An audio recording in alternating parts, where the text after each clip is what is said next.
Асель Шакирова работает в логистическом центре. Компания предоставляет услуги экспресс-доставки в Европу и другие страны. Раньше специалист посещала банк несколько раз в день, чтобы оплатить таможенные платежи. Тратила время в очереди. Но сегодня она воспользовалась новым методом – онлайн-платежом таможенных сборов. Чтобы оформились, нам сперва надо оплату произвести, потом с квитанцией приходим на таможню. Как так сейчас легче стало, что мобильное приложение открылось для таможенных платежей. Это намного нам легче, потому что наше время это все уходило в банки, в очередях стояли, а сейчас, получается, в мобильном приложении раз по идентификатору платили, и все, где-то минутное дело.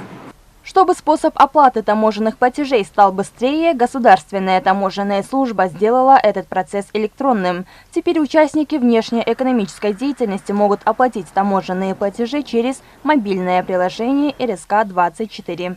Это упростит процедуру оплаты и ускорит процесс таможенного оформления.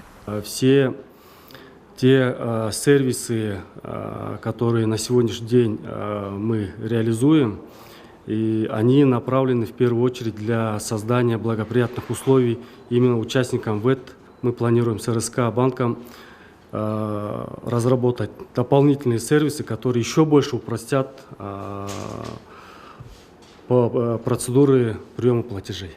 Такая услуга пока доступна для клиентов РСК банка. Для них разработано два способа оплаты. По идентификатору пакета, где вводится уникальный код, после чего отражается вся необходимая информация о том, кем является плательщик и суммы платежей. И второй способ авансовый, то есть по предоплате, где участник может выбрать любой платеж. При этом деньги сразу поступят в казначейство ГТС.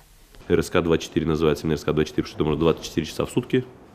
Мы знаем, что сейчас люди оформляют это достаточно в позднее время, когда банки уже не работают. Поэтому это будет в первую очередь для удобства наших граждан. Вот мы думаем, что это будет пользоваться большой популярностью. И на самом деле это гораздо удобней. В ГТС отметили, что переговоры по внедрению оплаты таможенных платежей в режиме реального времени ведутся и с другими коммерческими банками. Эта работа проводится в рамках цифровизации деятельности таможни. Альбина Айбекова, Оскар Маратов, ЛТР, Бишкек.